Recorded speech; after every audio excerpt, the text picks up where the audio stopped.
السلام علیکم ورحمۃ اللہ تعالی وبرکاتہ۔ ہمیں اس بات کی بہت خوشی ہے کہ آج ہم اپنے ملک کی آزادی کا 75واں سال دیکھنے جا رہے ہیں۔ ہمارے ملک کو آزاد ہوئے، غلاموں کی انگریزوں کی غلامی سے آزاد ہوئے 75 سال گزر رہے ہیں۔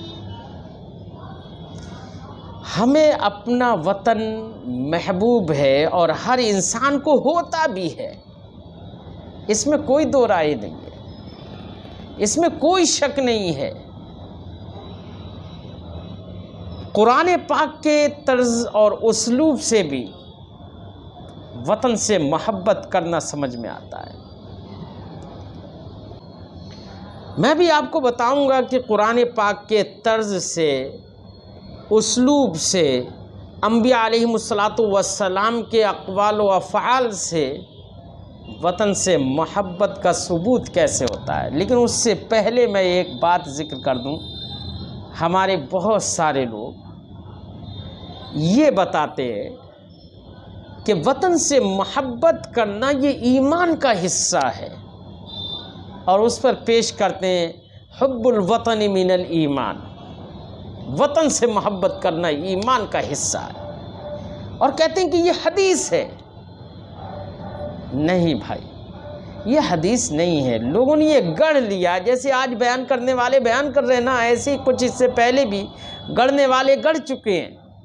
ہمارے محدثین نے فرمایا کہ یہ حدیث، یہ جو بات بیان کی جاتی ہے حب الوطن من الایمان، یہ نبی کریم صلی اللہ علیہ وسلم سے ثابت نہیں ہے، یہ موضوع ہے، یہ من گڑت ہے۔ اس لیے اپنے وطن سے محبت کرنے پر ایک فرضی اور ایک موضوع بات کو پیش مت کرو، اس کو حدیث مت بناؤ، اس کو نبی کی طرف منسوب مت کرو۔ نبی نے سخت وعید فرمائی ہے کہ سرکار کی جو حدیث نہ ہو اس کو سرکار کی طرف منسوب کر دیا جائے، تو سرکار نے فرمایا فَلْيَتَبَوَّأْ مَقْعَدَهُ مِنَ النَّارِ، وہ اپنا ٹھکانہ جہنم میں بنائے۔ لیکن میں آپ کو اب بتاتا ہوں، وطن سے محبت کرنا یہ اسلام کا طریقہ ہے، یہ فطری امر ہے، یہ ہمارے انبیاء علیہ السلام کے طرز سے ہے، ان کے طریقے سے ہے۔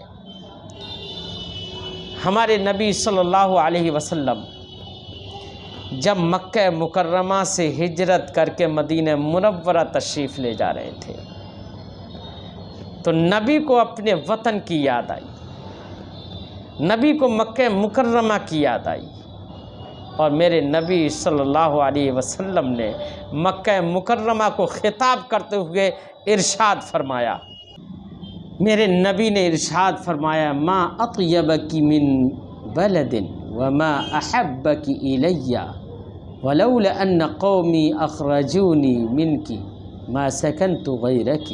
سرکار نے ارشاد فرمایا، تو کتنا معزز، کتنا پاکیزہ وطن ہے، کتنا پاکیزہ شہر ہے، تو میرے نزدیک کتنا محبوب ہے۔ اور فرمایا وَلَوْ أَنَّ قَوْمِي أَخْرَجُونِي مِنْكِ، اگر وَلَوْلَا أَنَّ قَوْمِي أَخْرَجُونِي مِنْكِ، اگر میری قوم مجھ کو تجھ سے نہ نکالتی، تو سرکار نے فرمایا ما سکنت غیرک، کہ میں تیرے سوا کسی اور جگہ میں نہیں رہتا۔ یہ سرکار کو اپنے جائے پیدائش سے محبت تھی۔ میرے نبی مکہ مکرمہ کو خطاب کرتے ہوئے فرماتے ہیں، لیکن پوری کائنات کے مسلمانوں کے لیے، پوری کائنات کے انسانیت پسندوں کے لیے یہ درس ہے کہ تم اپنے وطن سے ویسے ہی محبت کرو جیسے نبی نے اپنے وطن سے محبت کی۔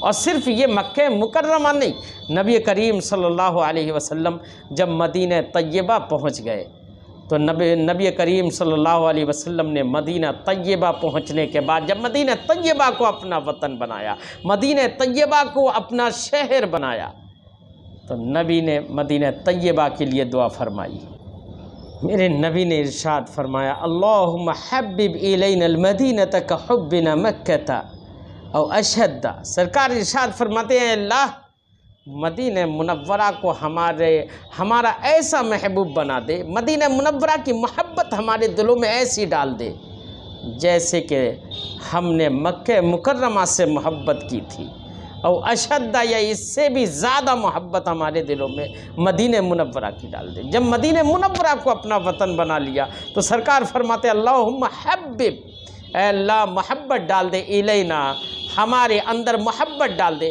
ہمارے نزدیک محبوب بنا دے المدینہ، مدینہ کو کحبنا مکہ، ویسے ہی محبوب بنا دے جیسے کہ مکہ ہمارے نزدیک محبوب تھا یا اس سے بھی زیادہ محبوب بنا دے۔ یہ تھی نبی صلی اللہ علیہ وسلم کو اپنے وطن سے محبت۔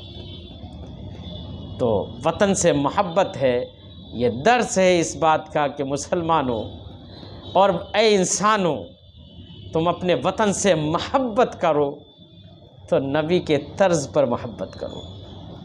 نبی کو اپنے وطن سے جیسے محبت ہے تم بھی اپنے وطن سے محبت کرو۔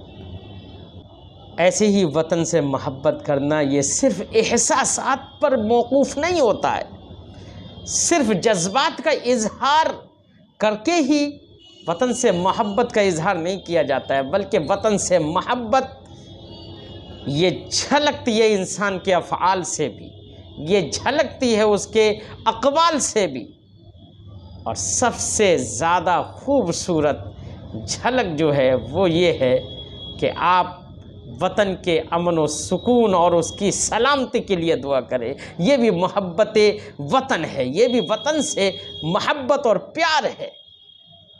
اس کا بھی درس ہمیں طرز قرآن سے ملتا ہے۔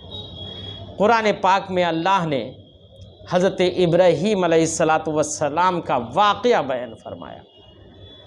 اللہ نے حضرت ابراہیم علیہ السلام کا ذکر فرمایا کہ جب حضرت ابراہیم علیہ السلام نے اپنے بیٹے اور اپنی بیوی کو مکہ مکرمہ میں چھوڑا تھا، ایک وادی غیر زرع میں چھوڑا تھا، ایسی وادی میں چھوڑا تھا جس میں آب و گیا نہیں تھی، جس میں پھل نہیں تھے، جس میں پانی نہیں تھا، ایسی سرزمین کو جب مسکن بنایا تو حضرت ابراہیم علیہ السلام نے اب اس وطن کے لیے، اس مسکن کے لیے کیسے دعا فرمائی؟ قرآن نے ارشاد فرمایا وَإِذْ قَالَ إِبْرَاهِيمُ رَبِّ اجْعَلْ هَذَا بَلَدًا آمِنًا، اے اللہ اس کو ایک امن و سکون والا شہر بنا دے۔ بلد شہر کی بھی دعا کی، اس کو شہر بنا دے، یعنی اس کو آباد فرما دے، اور صرف آبادی کی دعا نہیں فرمائی بلکہ آمنہ، اے اللہ امن و سکون والا اسے بنا دے۔ تو حضرت ابراہیم علیہ السلام نے اس مسکن کو، اس وطن کو، اس سرزمین کے لیے دعا فرمائی جس سرزمین پر آپ کے قدم پڑے ہیں۔ آپ نے اپنی بیوی کو چھوڑا ہے، اپنے بچے کو چھوڑا ہے، حضرت اسماعیل کو چھوڑا ہے، اس سرزمین کے لیے یہ دعا فرمائی، اس کی سلامتی کی دعا فرمائی۔ ارے مسلمانوں کا انہی باتوں پر تو ایمان ہے، مسلمانوں کا قرآن ہی پر تو یقین ہے، اور قرآن کے طرز سے، اسلوب سے، بیان سے معلوم ہوتا ہے، انبیاء علیہ السلام کے افعال سے معلوم ہوتا ہے، ان کے اقوال سے معلوم ہوتا ہے کہ اپنے وطن سے محبت کی جائے، اپنے وطن سے پیار کیا جائے۔ ارے اپنے وطن سے محبت کرنا تو اتنا عزیز ہے جیسے اپنی جان سے محبت کرنا ہو۔ قرآن پاک میں اللہ نے وطن سے محبت کرنے کو کبھی جان کے ساتھ جوڑ دیا ہے، کبھی دین کے ساتھ جوڑ دیا ہے۔ اللہ تعالیٰ ارشاد فرماتا ہے وَلَوْ أَنَّا كَتَبْنَا عَلَيْهِمْ أَنِ اقْتُلُوا أَنفُسَكُمْ أَوِ اخْرُجُوا مِنْ دِيَارِكُمْ مَا فَعَلُوهُ إِلَّا قَلِيلٌ مِّنْهُمْ، اگر ان پر لازم کر دیا جائے کہ تم اپنی جانوں کو قتل کر دو، یا اپنے گھر بار کو، اپنے دیار کو، اپنے شہر کو، اپنے وطن کو چھوڑ دو، نکل جاؤ اس سے، مَا فَعَلُوهُ إِلَّا قَلِيلٌ مِّنْهُمْ، تو اس کو تھوڑے لوگ ہی کر پائیں گے۔ اب یہاں پر وطن سے نکلنے کو اللہ نے کس سے جوڑا؟ قتل نفس سے کہ اپنی جانوں کو اگر قتل کرنے کا حکم دے دیا جائے تو نہیں کریں گے، اپنے ملکوں سے اپنے دیار سے نکلنے کا حکم دے دیا جائے نہیں کریں گے۔ اب یہاں پر اس کا مطلب یہ ہے کہ اپنی جانوں سے محبت ہوتی ہے انسان کو، اپنے ملک سے محبت ہوتی ہے، اپنے وطن سے محبت ہوتی ہے، اپنے دیار سے محبت ہوتی ہے۔ تو دیار و وطن سے محبت کرنے کو اللہ نے جان سے محبت کرنے کے ساتھ اس کو جوڑ دیا ہے۔ اس سے یہ پتہ چلتا ہے کہ انسان فطری طور پر اسلام کے طرز کے مطابق اس انسان جو ہوتا ہے وہ اپنے وطن سے ویسی محبت کرتا ہے جیسے کہ اپنی جان سے محبت کرتا ہے، جیسے کہ جان جانا اسے ناگوار ہوتی ہے ویسے ہی اپنے وطن کو چھوڑنا بھی اسے ناگوار ہوتا ہے۔ اور اللہ رب العزت نے ایک جگہ پر ایک دوسری جگہ پر وطن سے محبت کرنے کو دین سے جوڑ کر بیان فرمایا۔ اللہ نے ارشاد فرمایا لا ینہاکم اللہ عن الذین لم یقاتلوکم فی الدین ولم یخرجوکم من دیارکم۔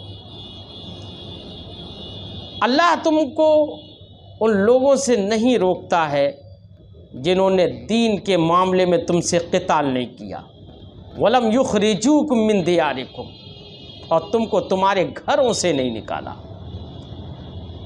یعنی ان لوگوں سے بھی ملنے کا حکم ہے جو دین کے معاملے میں قتال نہیں کرتے، جھگڑتے نہیں ہیں، اور جو تم کو مسلمانوں کو اپنے تمہارے دیار سے تمہارے وطن سے نہیں نکالتے۔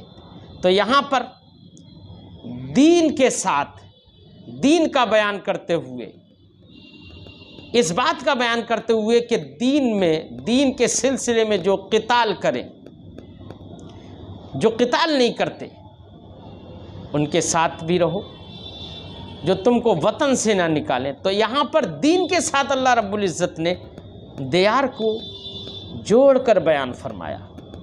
اس سے پتہ چلتا ہے کہ جس طریقے سے دین تمہیں محبوب ہو ویسے ہی تمہیں تمہارا دیار بھی محبوب ہوتا ہے۔ دین جیسے محبوب ہوتا ہے ویسے ہی وطن بھی محبوب ہوتا ہے۔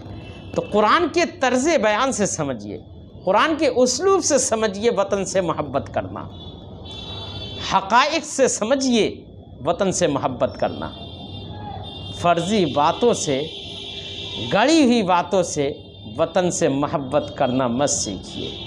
اس لیے میں آخر میں یہ کہتا ہوں کہ وطن سے محبت کرنا یہ ہمارے نبی صلی اللہ علیہ وسلم کا طریقہ ہے۔ وطن سے محبت کرنا قرآن نے سکھایا ہے، وطن سے محبت کرنا انبیاء علیہم السلام کی سیرت نے سکھایا ہے۔ جب حقائق اور واقعات ہماری نگاہوں کے سامنے ہیں تو ہمیں کسی حدیث کو گڑھنے کی ضرورت نہیں ہے، کسی موضوع حدیث سے استدلال کرنے کی ضرورت نہیں ہے۔ جب قرآن کا طرز ہمیں بتا رہا ہے، قرآن کا اسلوب ہمیں بتا رہا ہے، تو کسی حدیث کو گڑھنے کی کوئی ضرورت نہیں ہے۔ بلکہ میں کہوں گا کہ وطن سے محبت کرنا یہ وہ کام ہے کہ جس کو ہمارے دین نے سکھایا ہے، قرآن نے سکھایا ہے، نبی کے طریقے نے سکھایا ہے۔